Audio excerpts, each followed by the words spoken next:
Em Quando Me Apaixono?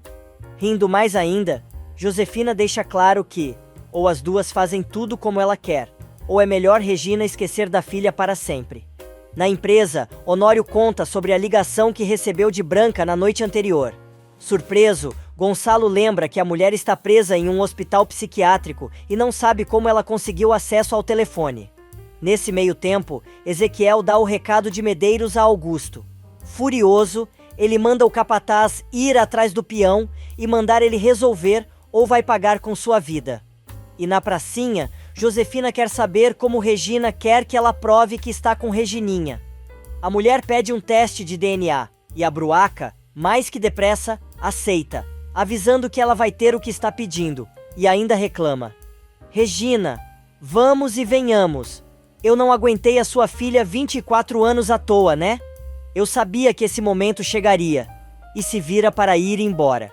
Desesperada, Regina quer saber onde a mulher vai, e ela, com a maior cara de cínica, avisa que está indo para casa, pois aquela conversinha já terminou.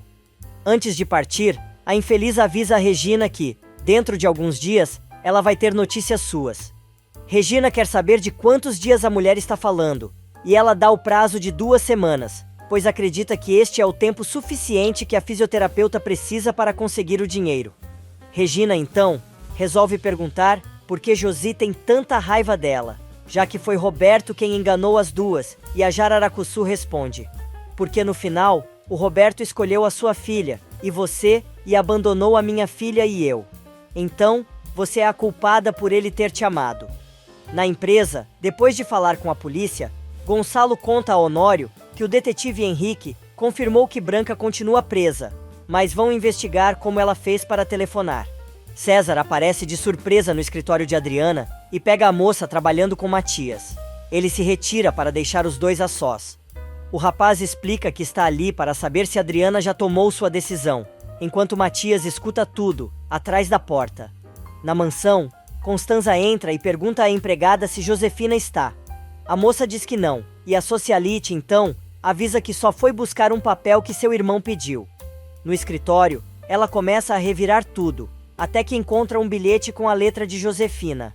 Na empresa, Adriana diz a César que vai avisar quando se decidir, mas o rapaz insiste e comenta que sabe que ela sente alguma coisa por ele, mas está confusa por causa de Honório, que reatou com Constanza.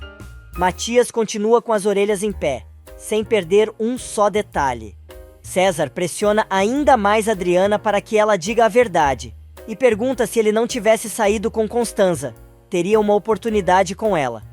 Sem saída, Adriana diz que provavelmente sim, enquanto Matias, do lado de fora, sente um soco bem no meio do peitoral, com a resposta da moça.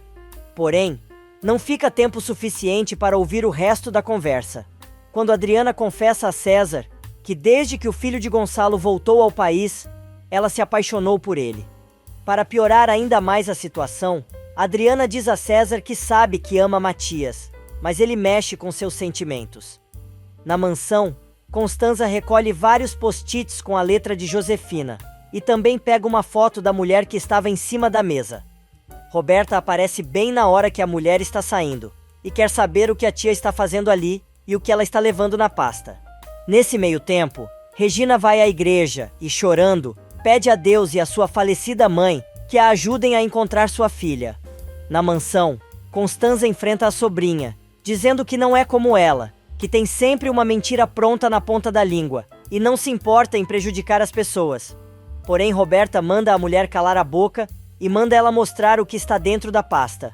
Mas a socialite não se mixa e conta que aquele é apenas um documento que Gonçalo pediu para ela pegar no escritório da residência. E se ela não acredita, é problema dela. Roberta tenta impedir que a tia saia do escritório, mas Constanza dá um safanão da moça e se manda. Na empresa, outro rolo começa. É que Augusto resolve invadir o escritório de Renata, querendo saber onde a moça estava o dia todo, pois ligou várias vezes e ela não atendeu. Surpresa, a moça quer saber por que o fazendeiro está sendo estúpido com ela, e ele, se dando conta da cagada, muda o tom de voz, dizendo que não estava reclamando, e sim, preocupado. Renata explica que estava no banco, em uma reunião, e não pode retornar a chamada. Agora o sujeito quer saber se ela chegou a falar com Gonçalo sobre o noivado. Renata diz que não, mas promete falar com o pai naquele mesmo dia. Augusto corre para dar o maior beijo na boca da noiva, mas ela, abaixando a cabeça, empurra o sujeito e diz que os dois estão na empresa e aquele não é um comportamento adequado. Renata pergunta se pode ligar para ele, na parte da tarde, mas o cara, na maior insegurança, se debruça sobre a mesa da moça e diz que vai buscá-la na empresa depois do almoço, pois pretende falar com o corretor, para que os dois possam ver algumas casas. Por mais que a moça diga que o fazendeiro não vai se acostumar a viver na capital, ele, sorridente, se faz de bobo e diz que vai se acostumar a morar onde ela estiver.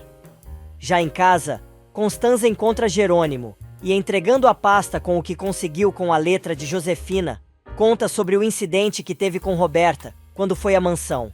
Antes que o moço saia, ela pede a ele que não desista de Renata e o rapaz promete que não vai desistir. Renata conta a Honório e Matias que foi mesmo Jerônimo que intercedeu junto ao banco para que liberassem o empréstimo, revelando que ele mesmo disse que fez isso pelo filho de Gonçalo. Mas Matias quer saber se, por acaso, Jerônimo disse se foi o banco quem fez o empréstimo ou se o dinheiro saiu do bolso dele e Renata não sabe o que responder. No interior, Matilde e Karina vão falar com o padre sobre o casamento duplo. O sacerdote diz que não tem problema, mas a moça precisa correr com os trâmites para que as duas moças possam se casar no mesmo dia. Na capital, Matias continua insistindo em sua hipótese, mas Honório discute com o sobrinho, dizendo que o importante foi que conseguiram um empréstimo. Porém, o rapaz avisa que não engole a desculpa dada por Jerônimo e acha que ele fez tudo por Renata, ou para mostrar que é mais poderoso que os Monterrúbio e obrigar a família a ficar agradecida a ele pelo resto da vida. Honório tenta convencer o sobrinho do contrário, mas Matias se retira, dizendo que não pretende dever nada a Jerônimo. Ezequiel encontra Medeiros nos vinhedos e diz que foi Augusto quem o mandou ali para saber qual é o problema e também para avisar que se ele não resolver, vai pagar com sua vida. Desesperado, o sujeito conta que não tem culpa do sarmento ter sido contaminado pela praga e mostra a muda a Ezequiel. O capataz quer saber quando o patrão levou aquele sarmento para a fazenda, e Medeiros explica que foi há alguns meses, antes da praga se espalhar pelas fazendas da região. Ezequiel examina a planta, enquanto Medeiros diz que acha que é a mesma praga que a Bonita sofreu. O capataz explica que conseguiram controlar a peste com uma solução que foi desenvolvida na fazenda de Jerônimo. Medeiros, então, implora para que o amigo consiga um pouco do pesticida, pois vai tentar salvar o sarmento que, segundo Augusto, vale ouro.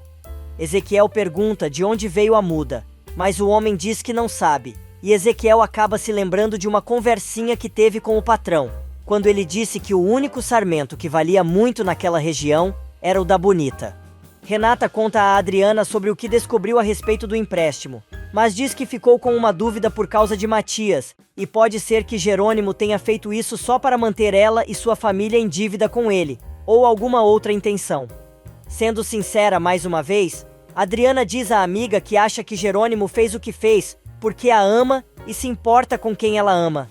Mas a moça não acredita, e ainda diz a Adriana que ela está enchendo muito a bola de Jerônimo. Renata resolve ligar para Jerônimo e tirar a dúvida.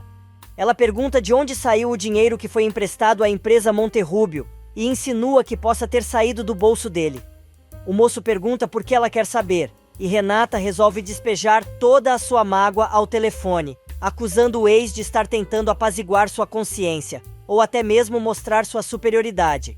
Jerônimo desliga o telefone na cara de Renata, que não acredita que o cara seria capaz de fazer uma coisa daquelas. Falando com o aparelho desligado, Jerônimo diz: "É isso que você pensa de mim? Que sou uma pessoa ruim? Mas não foi isso que vi hoje no seu olhar, tá bem? Mas se é verdade o que você disse agora, é porque o amor que você sentia por mim morreu." Algumas horas mais tarde, Matias encontra Soto em um restaurante qualquer e já vai avisando que não vai interceder junto ao pai para aliviar a barra do advogado. Soto explica que não está ali para isso e que, em agradecimento por não terem denunciado, queria entregar ao rapaz um envelope. Ele explica que existe uma cláusula no contrato pré-nupcial de Matias que pode ajudá-lo com o divórcio, dizendo que colocou esta cláusula no documento, quando Josefina o procurou, para que alterasse a validade do acordo. Ele ainda diz que fez isso, pois achou que a tal cláusula, um dia, poderia ajudar o rapaz, e acha que esse dia chegou. Matias pergunta ao advogado se, devido a isso, ele estaria livre de Roberta, e Soto confirma, dando o maior alívio para o rapaz. Josefina chega em casa, e Roberta conta que pegou Constanza xeretando no escritório e saiu com uma pasta. A Bruaca vai até o escritório com a filha, que diz que a tia estava mexendo na mesa. Apavorada, Josefina começa a remexer nas coisas que estão em cima da mesa e percebe que sua foto sumiu. Furiosa, ela diz a Roberta que não sabe por que a ex-cunhada quer com a fotografia, mas avisa que vai descobrir. Nesse meio tempo, Renata confessa a Adriana que precisa focar nas coisas negativas que Jerônimo fez para poder esquecê-lo de uma vez por todas, ou vai continuar amando o ex-marido como sempre o amou. De malas prontas para voltar à fazenda, Jerônimo liga para Marina e avisa que os dois vão ficar juntos a partir daquela noite, pois já está voltando para o interior. Mas, mesmo assim, ele se lamenta por Renata não tê-lo perdoado. Josefina invade a casa de Constanza e, gritando, pergunta o que a ex-cunhada foi fazer em sua casa e o que ela tirou de lá, pois não tem o direito de fazer isso.